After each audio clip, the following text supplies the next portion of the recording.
This conversation is amongst Christian women and deconstructing Christian women. Christianity is the only true religion. For me, my personal belief, religion is created to manipulate and control. For me, spirituality, I was once a former Baptist. I grew up in the church. I was in the church choir. Life experiences led me to spirituality because I felt like I was being manipulated and controlled. I do believe in a higher power. I do not believe in the Bible because it was rewritten to manipulate and control so much. How many times have we heard the stupid claim that religion was created to manipulate and control? I hear it almost every week. Do you want to know the real reason why people love to say that religion was created to manipulate and control? It's because they themselves want to manipulate and control.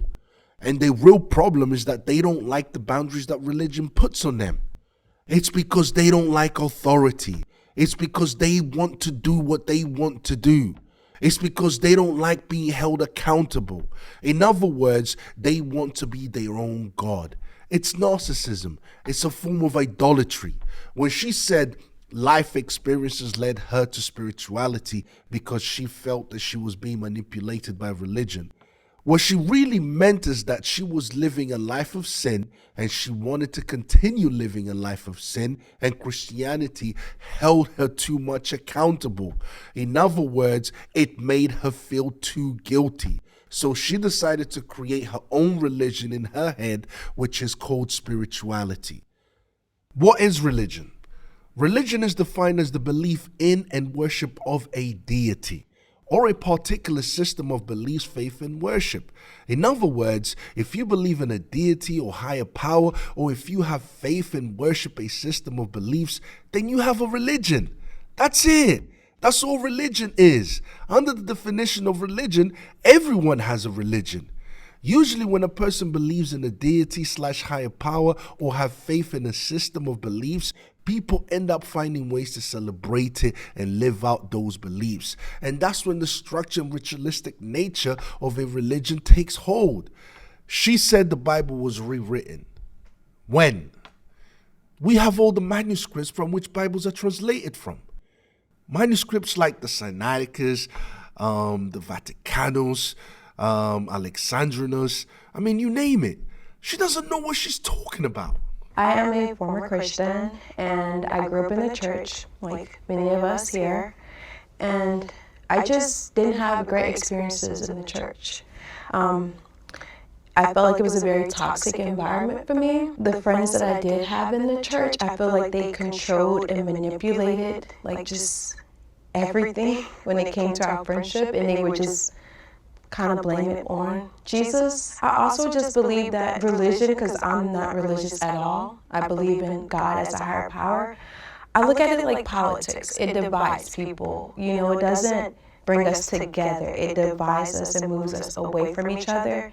I just never could correlate to that. I've been a former Christian for about 7 years now, and I just feel like I am God, because if you look up what I am means, or God, it means I am means God.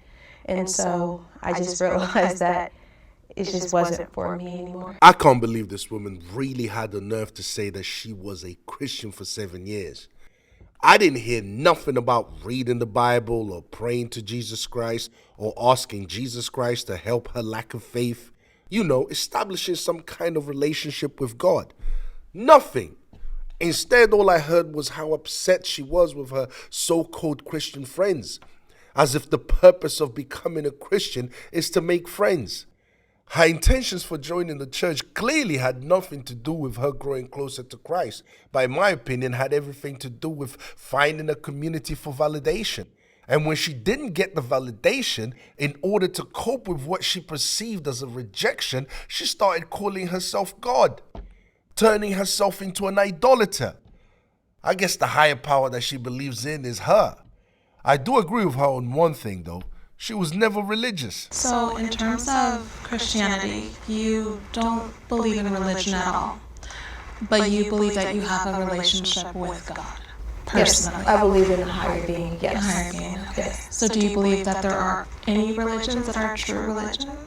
I've studied multiple different religions. Like, for me, I can say, because a lot of times we just follow things that we're taught in our home from early ages, because we were all like practicing spirituality, and when they took that away from us, we start reading the Bible, which has been manipulated, and it just divided us. You know, it didn't do any good for us. I personally feel so. And when you say we, who are you referring to?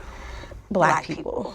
When it comes to Christianity, we're the only ones who, oh, the Bible this, the Bible that. I gotta go to church every Sunday. And what do you see other people doing from different races? Like, I know Muslims, they pray like, what, 5 times a day? I don't see them going to church every week, or they feel like you have to go to a church to pray, or a church to find community. Why am I not surprised? Why? How did I know this was going to come up? If you don't know what I'm talking about the top 3 lies. I call it excuses and lies that my black people use to continue living a sinful lifestyle. And do you know what the name of one of these excuses is? It's this idea that black people were forced to accept Christianity and forced to reject African spirituality. I can't go too much into it for the sake of time, but African people accepted Christianity from the very beginning, from the 1st century. Part of Christianity started in Africa. Many of the early church fathers and leaders were Africans. The Bible records on Acts chapter 8, verse 26 to 40, an Ethiopian eunuch, a court official of Candace, queen of the Ethiopians, in charge of her treasury, who was baptized by the apostle Philip. And the Bible says that he came to Jerusalem to worship. Also, Ethiopia has never been colonized. I could mention other African kings and queens that accepted Christianity, but we would be here a while. Christianity spread for Africa because the kings and queens believed it was the truth. As a result, they stopped their African spiritual practices and started following Christianity. Just like everywhere else Christianity spread to, including Rome. Also, African spirituality, I call it religions, are very much alive today in Africa. They didn't go anywhere. So which African spirituality is she referring to? Which African spirituality does she believe is more truthful than Christianity? It's funny, they never have an answer for that. You know this woman has an issue going to church because she seems to be very upset about black people talking about the Bible and going to church on Sundays. I would just like to add facts that can be looked up if anybody would like to look it up. Jesus of Lubeck was one of the first slave ships in the 1500s. The Queen Elizabeth I, I believe, gave it to something Hawkins, I forget his first name right now. But she lent this ship to him, leased it to him. Jesus of Lubeck was the first slave ship. In the original alphabet, J did not exist. His original name was Yeshua. And how does that information impact you in your faith? For me, growing up in the church, and I'm an ordained minister, also non-denominational, for me, literally, in my mind, it was rewritten to manipulate control because King James also wrote the book of demonology right before he wrote his version of the Bible. The colonizers came to Africa bringing the Bible to them and basically tricked them into following. So you said that you were an ordained minister. The reason why I became an ordained minister was during the COVID agenda. I'm holistic. I'm holistic, so I became ordained minister in hopes of being able to help people create letters of recommendation so they didn't have to go through getting poison. So that's why I'm not denominational. I do believe there's a higher power, but I believe that religion has been manipulated so much to scare and divide us. When I believe God doesn't want us to fear Him, He wants us to trust Him. He wants us to be a vessel for Him. He don't want us to be sheep for the corrupt and the people that have been in power for 100, 200 plus years. I don't care if the slave ship was called Jesus Saves. What does this ship called Jesus of Lubeck have to do with what Christ taught? I'll wait. Exactly nothing. So just because some people who claim to be Christians did horrible things that go against what Christ taught, does this mean we shouldn't follow Christ? What kind of logic is that? I don't believe this woman was an ordained minister. No way. To me, she's lying. Why? Because if she was an ordained minister, she would know that it's impossible to rewrite the Bible because of all the manuscripts we have, like the Sinaiticus text and the Septuagint.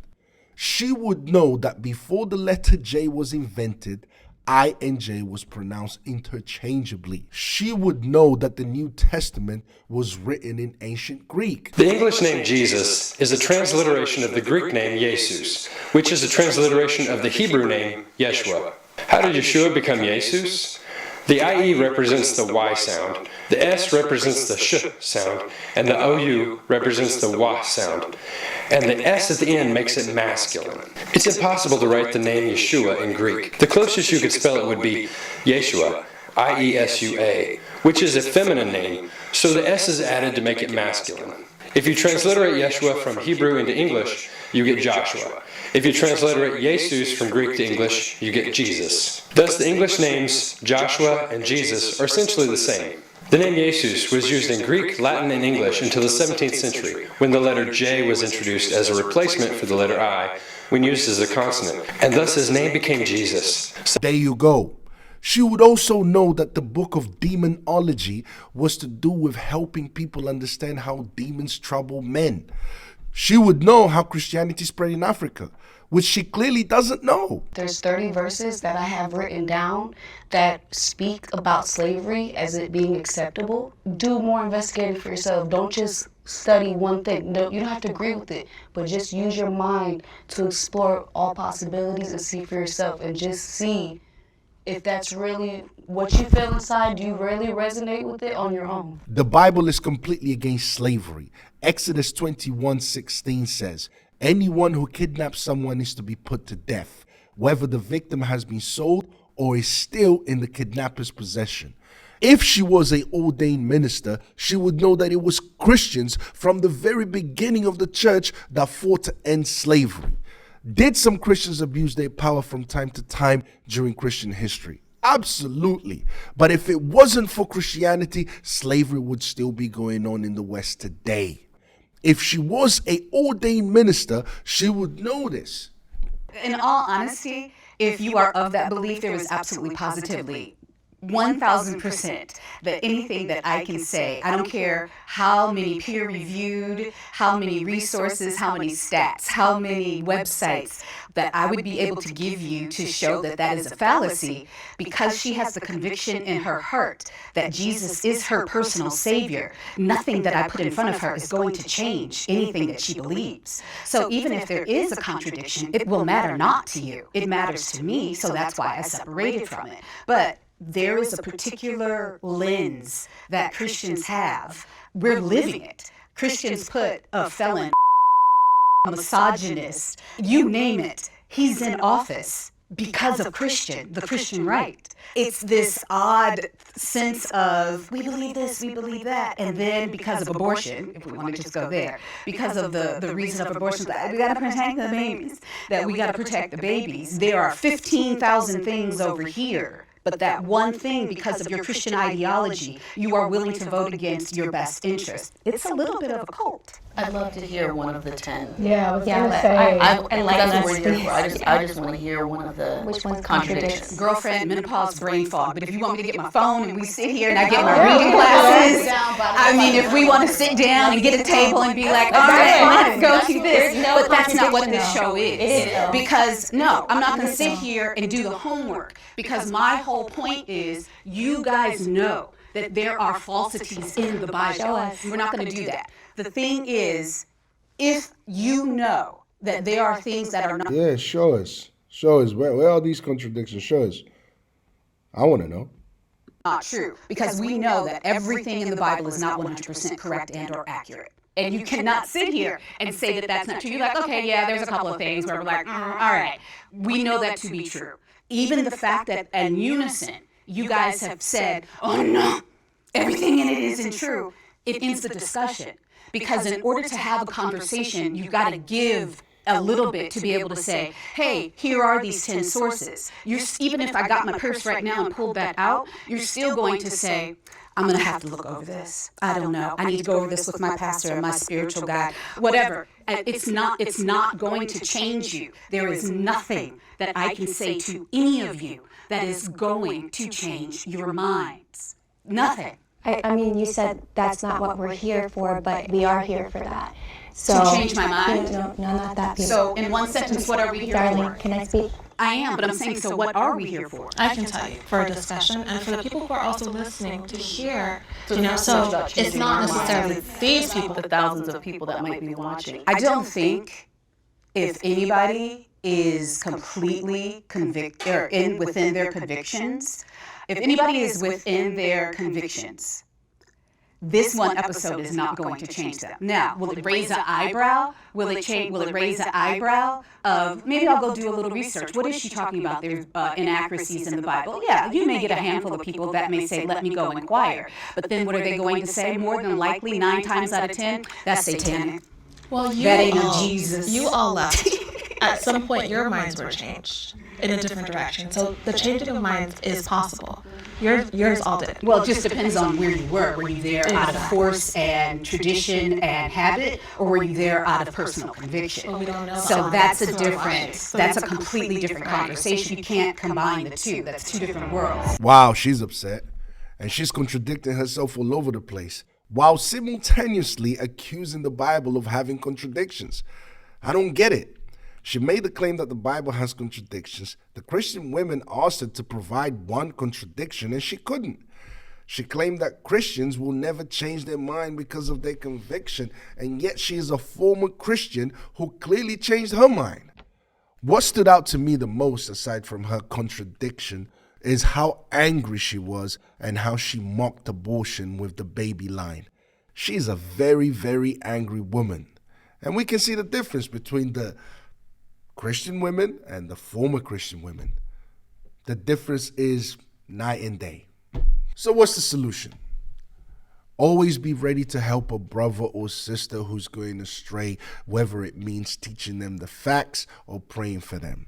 We have to be instruments for Christ's purpose to everyone, regardless of where they are in their spiritual journey. That's the solution, guys. All right? Anyways, guys, I hope you enjoyed the reaction. Don't forget to comment, like, and subscribe. And I'll see you guys next time, all right? Peace.